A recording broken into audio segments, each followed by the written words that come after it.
Hello and welcome to Bookish and Beverages. I'm Melissa and I pair a delicious beverage with summary recaps on fantasy book series so you can remember what happened without having to reread it. And today we will be diving into From Blood and Ash by Jennifer L. Armentrout. This is book number 1 in the Blood and Ash series. Content warning, there are full spoilers ahead. If you haven't read this book, pause, save, and come back later. But for now, let's go grab our drink. For our beverage today, we'll be making Poppy's Pain Relief Tea. Here's what you'll need. In a tea strainer for loose leaf teas, add 1 teaspoon of peppermint or 1 tea bag. Add 1 teaspoon of lavender. Add half a teaspoon of dried rosemary or 1 sprig of fresh rosemary. Add 1 cup of boiling water. Cover and let it steep for 3 to 5 minutes. Once it's done steeping, strain the tea, add honey or sweetener to your taste, stir, and enjoy. Drinks in hand, let's dive into our book. And quick heads up, I know there's a pronunciation guide, and I've gone over it many times, but I will probably screw up a few names and places, so just roll with it. So let's start off with a quick overview of the world building. The Ascended, aka Vampire, are nearly immortal beings who feed on mortals, and unlike Edward, they can't walk in the sun. Instead of sparkling, they die. They have lied and manipulated their way to the top to stay ruling by basically coming up with a cultish fear-mongering religion by using the Craven, which are bloodthirsty cursed creatures that they actually create when they don't fully drain their victims, and they use the rites as a way to get people to sacrifice their 3rd or 4th kids for them to feed upon by saying they're going to serve the gods in the temples, and for the 2nd kids to ascend. The Atlanteans have been painted as the big bad guys that created the Craven and have followers called Dissenters who are being led by the infamous and feared Dark One. Atlanteans, like the Ascended, are also nearly immortal beings who are impossibly fast and strong. They were believed to have been mostly hunted into extinction since the War of Two Kings over 4 centuries ago. The war took place between the Ascended and the Atlanteans, but the truth has been hidden and changed by the Ascended to fit their narrative.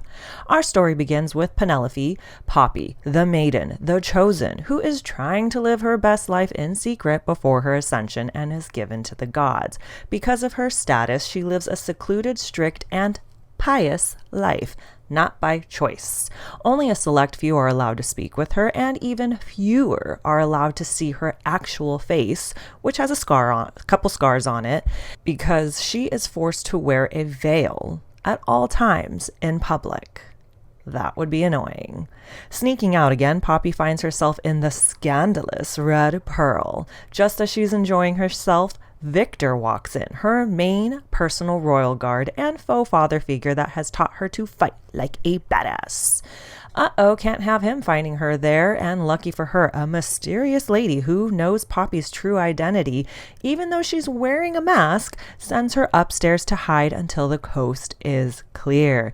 In the vacant room that is not so vacant is none other than Macedonia's newest and hottest Rise Guard. Ladies and gentlemen, Hawk Flynn.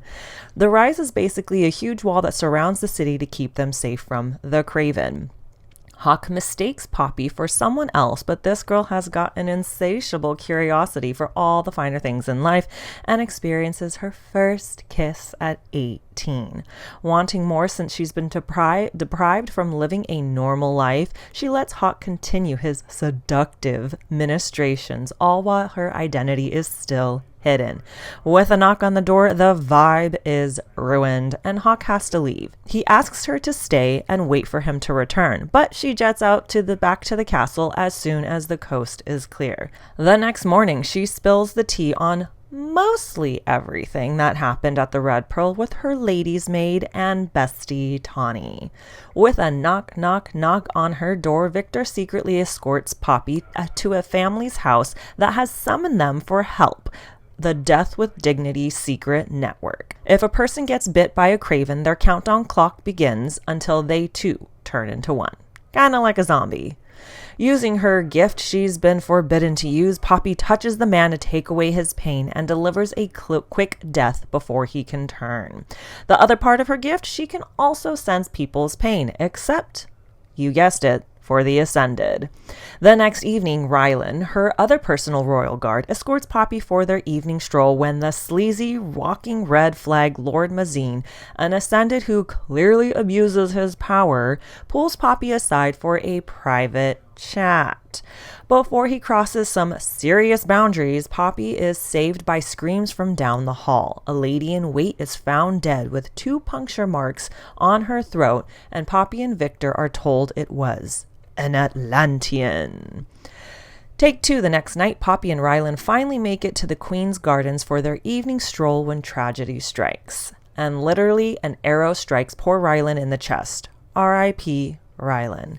A man appears and tries to abduct Poppy, but she surprises him and unleashes a can of whoop-ass until a whistle signal calls for him to retreat. Days later, Poppy meets with the sadist douchewad Duke and a good-for-nothing Duchess Tierman to find out her royal guard replacement. Say hello to forced proximity with the haughty Hawk Flynn himself. While chillin' with Tawny, Hawk tells Poppy she's been summoned by the Duke. Alone with the douchewad Duke and the sleazy Lord, the Duke administers one of his infamous lessons, aka beating her with a cane, for poor conduct with the priestess and for speaking with 2 other ladies in wait. 2 days after recovering and being holed up in her room, the alarms go off and the mist of cravens creeps up to the rise. Refusing to sit back and look pretty, Poppy has Tawny cover for her while she goes out on the rise to shoot down some craven with a bow and arrow that Feyre and Katniss would be impressed by. As the mist retreats, Hawk shows up. Time for Poppy to get away before he figures out who she is, but he doesn't make it easy for her. Her dagger gives her identity away. She's the mysterious princess from the Red Pearl, and she's also the maiden. He's a smart cookie, so of course he's known they were one and the same person ever since she removed her veil when he was first duty-bound as her new royal guard. Hawk comes into her rooms after their face-off on the rise, and he's like, "You're not what I expected," and she's like, "Here's my tragic life story." Her mom was besties with Queen Ileana, can't remember, of the Ascended, fell in love and chose not to ascend. When she was 6, her parents left the capital, and in a small village they stopped at, they were attacked by Craven, sent by the Dark One. Her parents died. Her brother Ian, now an Ascended living in the capital, was fine, and she miraculously survived being bitten and clawed out by the Craven without turning, making her chosen by the gods. She was raised by the Queen until she was shipped out at 8 years old as the maiden to her current residence in Macedonia. The next evening, the Duke and Duchess address the people in the light of the Craven attack, spewing more BS. While standing with them, Poppy's gift goes a little haywire and she's able to feel more emotions beyond just pain. The man in the crowd interrupts their speech, calling them out on their lies, and throws a craven hand. The next evening, Victor and Poppy visit with the Duchess about her gift, and she confirms that it's maturing as she's getting closer to her ascension. A few nights later, Poppy sneaks out for another clandestine adventure to borrow a book. But not just any book. It's the scandalous diary of Miss Willa Collins and her many explicit encounters with her various skilled bedroom partners. Poor sheltered Poppy just wants to read some smut, since she can't experience it herself. However, losing herself in the pages of spicy scenes, she forgets where she is and hears the douchewad Duke outside the door. She waits outside on the window ledge until the Duke leaves, but this girl can't catch a break because Hawk calls out to her from inside the room. He gets her to reveal her secret escape route through an old servant's access from her chambers, and that she's reading a naughty book that Nesta would absolutely love. It's the night of the rite, and it's the first one Poppy has been allowed to attend. The wife of the man Poppy gave a death with dignity gives her and Victor a cryptic message. The douchewad Duke is nowhere to be found, and it's time for the party to begin. Victor leaves Poppy with Hawk, and Poppy tells Tawny to go enjoy the revelry while she goes back to her rooms. But Hawk has other plans for her. He leads her to the gardens to replace her memories of where Rylan passed away with happy ones. And boy, does he deliver. They make out under the secrecy of a weeping willow. Heading back to her room, hand in hand, they get caught by Victor. Uh-oh. With Hawk dismissed, Poppy word vomits everything she's been bottling up to Victor. All in all, she admits she doesn't want the honor of being maiden and wants to be found unworthy by the gods. And that's when everything goes to shite. Screaming in the Great Hall reveals the douchewad Duke hanging from the banners with his cane staked through his chest and the Dark One's message written in blood. From blood and ash, we will rise. Chaos erupts as glass shatters and arrows come flying in. Dissenters are attacking. Separated and then finally together again. Victor, Poppy, and Tawny hide out in a room with the Duchess, Sleazy Lord Mazine, Commander Jensen, and a few royal guards. They're not safe for long. Poppy reveals her badass fighting skills and unleashes a can of whoop-ass in front of everyone. Just when they think they've killed all the dissenters, one gets Victor with a fatal blow. Hawk shows up as Victor dies in Poppy's arm, and the sleazy lord makes unnecessary comments causing Poppy to spiral into a grief-stricken, rageful killing spree with him as the target. Thank frickin' God that asshat needed to die a long, long time ago.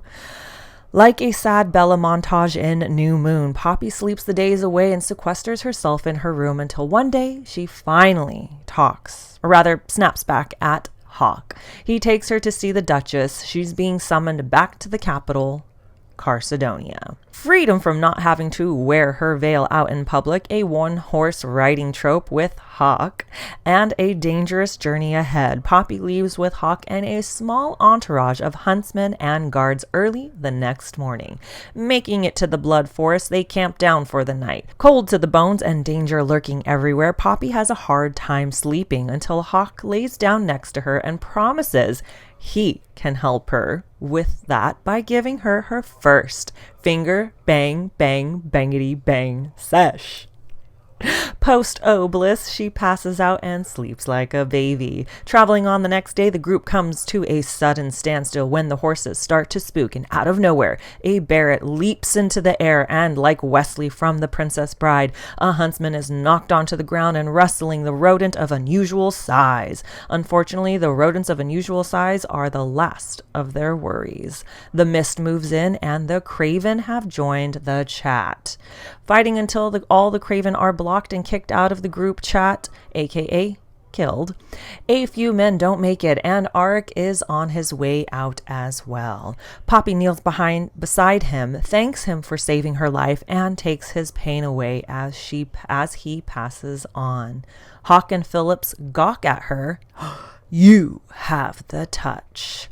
Riding on, they make it to New Haven by sundown, and something seems odd about this place and its people. And even more so, there seem to be no Ascended anywhere.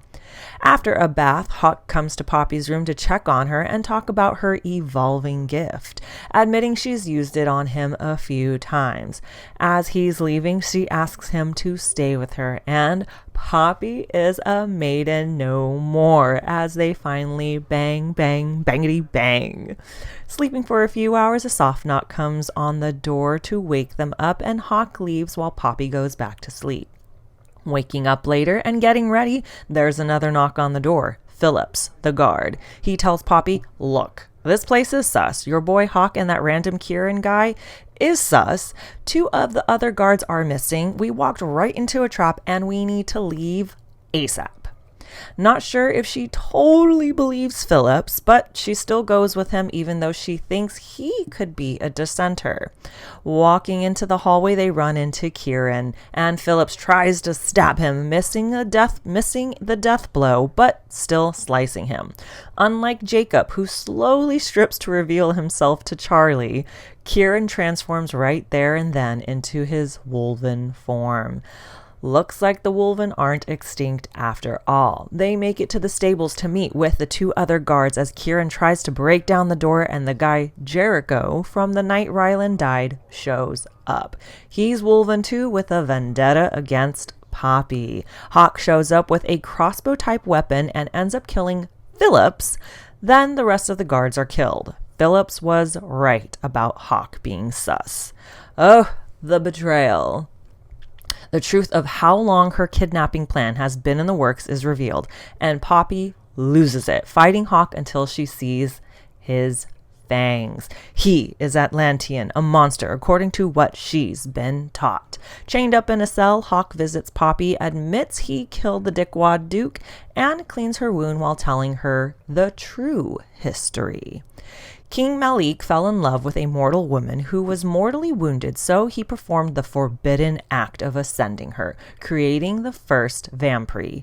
He lifted the ban on the act of ascending, creating more vampires who weren't able to control their bloodlust and therefore creating the cursed Craven. Queen Ilana of Atlantean banned the act of ascending once more and ordered all vampires destroyed. Well, that didn't go over well with the ascended vampires, and that's what really started the War of Two Kings.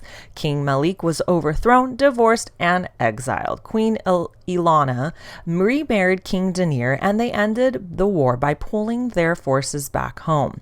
No one knows what really ended up happening to Malik after he was exiled, but the vampires gained control of the remaining lands, scrubbed the truth from history, and still reign to this day. Hawk reveals that he was captured, branded like cattle, and used as a blood bag by the Ascended for 5 decades. Oh, and that's the other thing about the Ascended. They can't make any other Ascended. They need the blood of an Atlantean to do that. For whatever reason she's important to the Ascended, he tells her that she'll be used as ransom to free the Dark One's brother, Prince Malik, who is currently being held captive. Hawk leaves to meet with the King of Atlantia while Poppy finally drifts off to sleep. Moving Poppy to better accommodations, Delano, a Wolven, and Niall, an Atlantean, get ambushed by Jericho and his vengeful crew. Chaos erupts and Poppy is on the losing team. Just as Jericho is about to deliver Poppy a killing blow, Kieran saves the day. Drink my blood if you want to live. To keep Poppy from dying, Hawk compels her to drink his magical healing Atlantean blood. Enjoying the taste of his blood a little too much, it's time for Edward to stop drinking the venom from Bella's wound. Poppy, enough.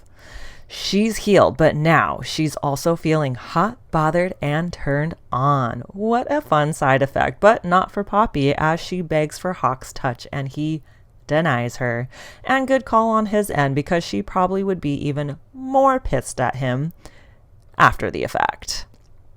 Post horny blood haze, Poppy is a smart cookie, putting together that Hawk is in fact Prince Castile, or Cass for short. Panicked, angry, betrayed, and in denial, Poppy finds a dagger and stabs Castile in the heart. Taking off, she runs into the woods, sobbing, but she can't outrun an Atlantean, even if he's been stabbed in the heart. Cass catches Poppy and feeds from her neck. Both of them giving in to the horny blood haze, they bang it out on the snowy forest floor. After bathing and taking a nap, Cass escorts Poppy to dinner in the great room where she sees Cass's message to anyone who disobeys him again.